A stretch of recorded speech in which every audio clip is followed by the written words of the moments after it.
To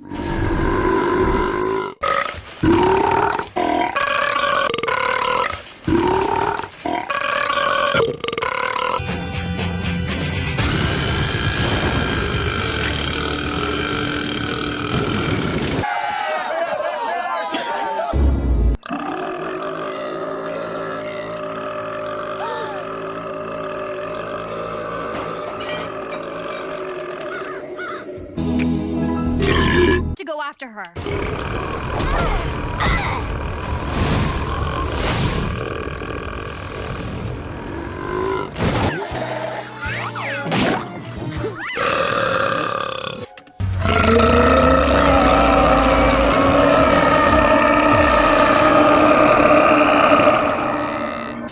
It will give us energy. Gas sources is already underway.